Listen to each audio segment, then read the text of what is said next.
Bismillahirrahmanirrahim. Assalamualaikum warahmatullahi wabarakatuh.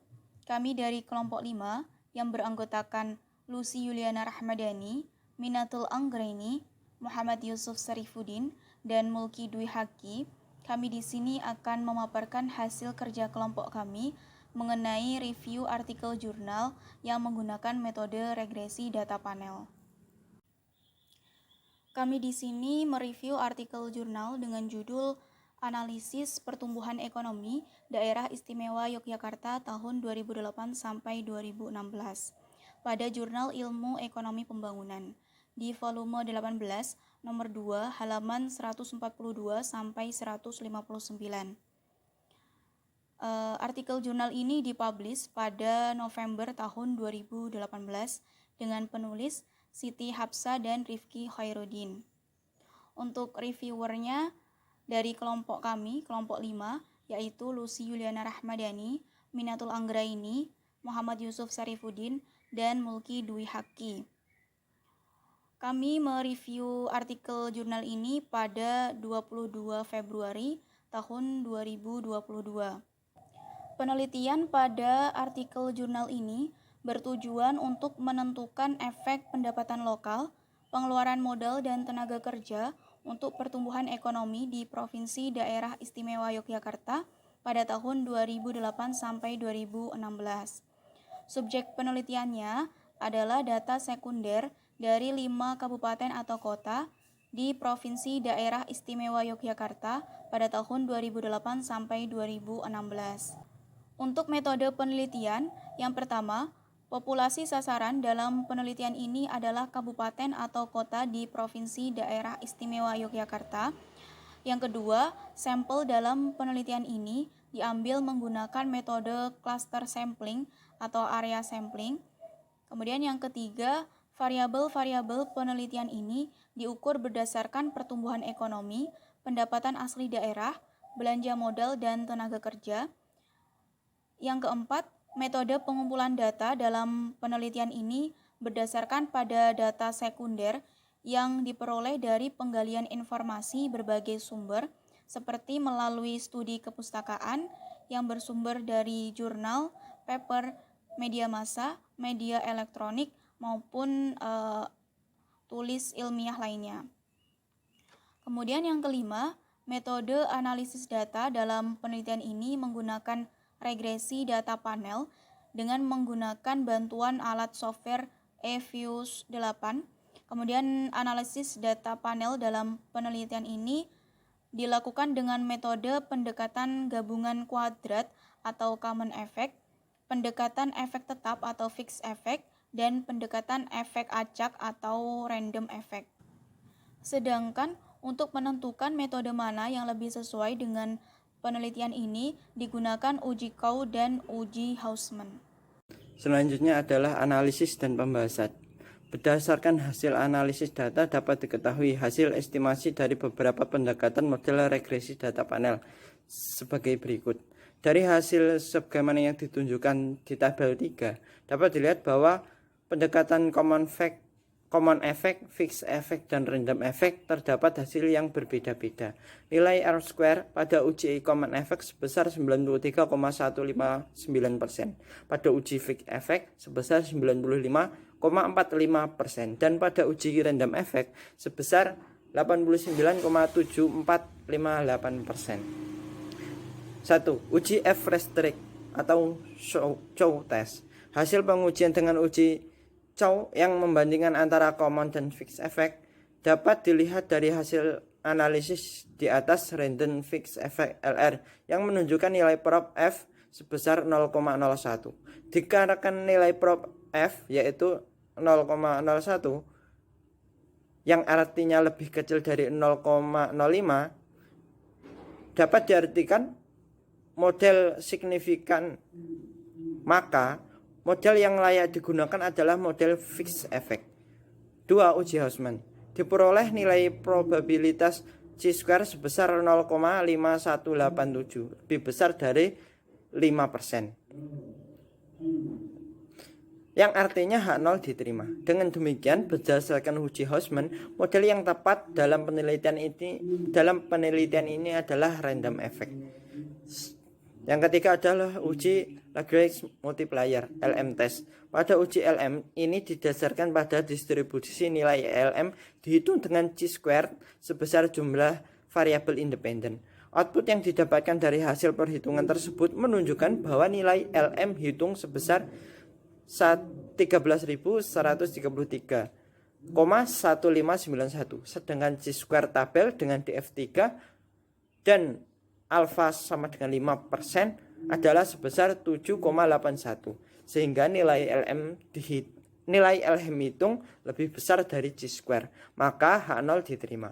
Oleh karena itu, berdasarkan hasil pengujian data panel terdiri dari Chow test, Hausman test, LM test, maka dapat disimpulkan bahwa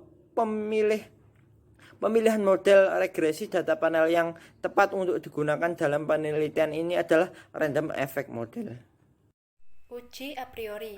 Hasil dari hipotesis awal menunjukkan bahwa dua variabel independen yang digunakan sesuai dengan hipotesis awal, yaitu variabel pendapatan asli daerah dan variabel tenaga kerja.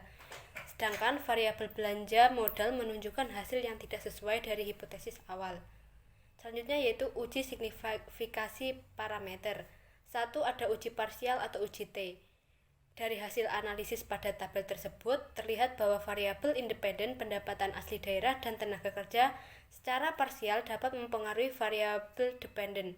Variabel belanja modal tidak signifikan secara parsial terhadap variabel dependen. Yang kedua ada uji serentak atau uji F. Hasil perhitungan pada model random effect diperoleh nilai probabilitas F sebesar 0,00000 lebih kecil dari alfa 5%. Maka dapat dinyatakan variabel independen diantaranya pendapatan asli daerah, belanja modal, dan tenaga kerja secara bersama-sama berpengaruh signifikan terhadap pertumbuhan ekonomi di daerah istimewa Yogyakarta. Yang ketiga ada uji koefisien determinasi atau R kuadrat. Hasil perhitungan diperoleh nilai koefisien determinasi sebesar 0,897458 yang berarti bahwa variabel independen terhadap pertumbuhan ekonomi di daerah istimewa Yogyakarta yaitu sebesar 89,74% dan sisanya 10,26% dijelaskan oleh variabel lain yang terdapat di luar model regresi pada penelitian yang dilakukan ini. Di dalam gambar diperoleh hasil persamaan regresi data panel antara pendapatan asli daerah, belanja modal, dan jumlah tenaga kerja terhadap pertumbuhan ekonomi dilihat dari nilai produk domestik regional bruto atau PDRB di daerah istimewa Yogyakarta periode 2008 sampai 2016. Model regresi dari penelitian ini memiliki konstanta sebesar 1817774 yang berarti bahwa apabila variabel independen sama dengan 0, maka pertumbuhan ekonomi menurun sebesar 1817774, di mana jumlah tersebut adalah nilai tingkat pertumbuhan ekonomi kabupaten atau kota yang berada di provinsi daerah istimewa Yogyakarta. Persamaan regresi data panel dalam pengaruh variabel independen terhadap variabel dependen dapat dijelaskan sebagai berikut. 1. Pendapatan asli daerah atau PAD.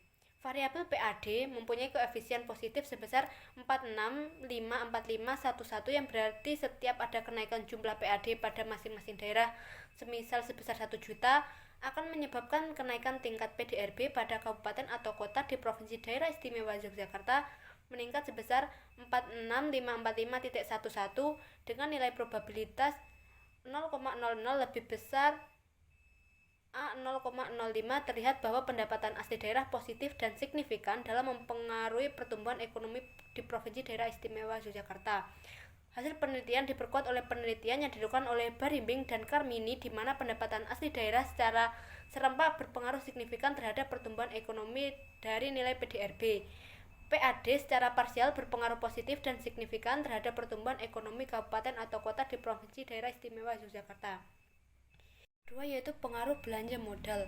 Berdasarkan hasil regresi data panel tersebut diperoleh bahwa nilai probabilitas 0,043 lebih besar dari A0,05 dengan nilai koefisien dari variabel belanja modal sebesar min 18833.75 yang artinya bahwa secara statistik belanja modal tidak signifikan berpengaruh terhadap kenaikan produk domestik regional bruto atau pertumbuhan ekonomi.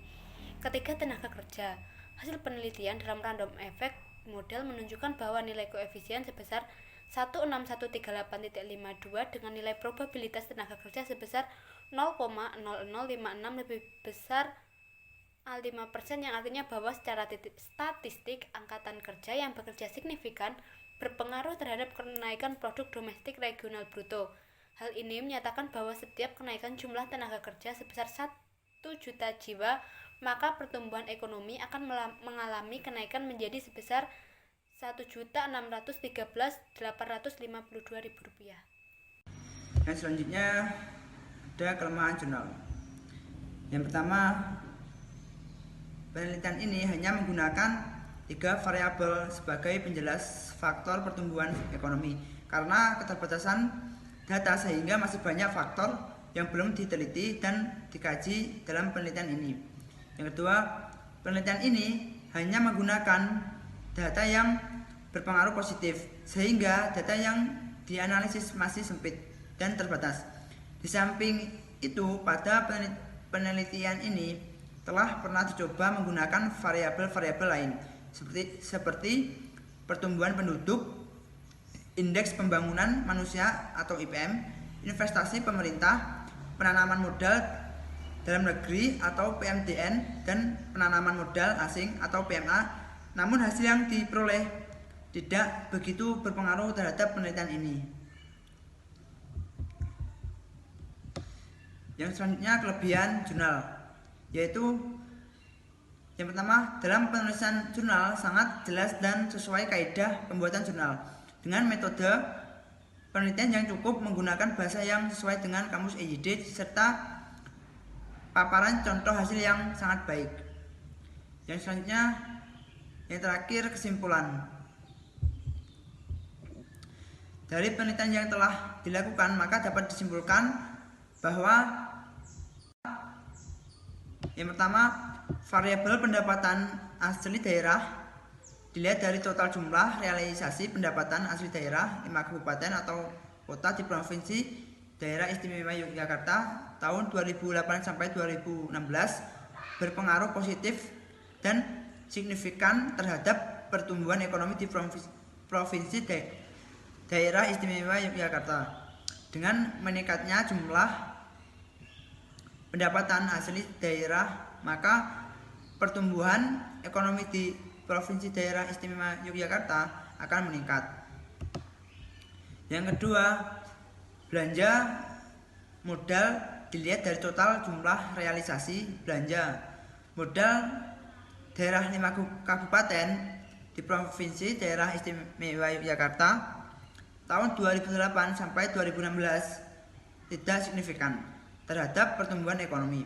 Dengan demikian, jumlah belanja modal naik, maka tidak akan berdampak terhadap pertumbuhan ekonomi di Provinsi Daerah Istimewa Yogyakarta. Sekian review jurnal dari kelompok kami. Kurang lebihnya kami mohon maaf yang sebesar-besarnya. Wassalamualaikum warahmatullahi wabarakatuh.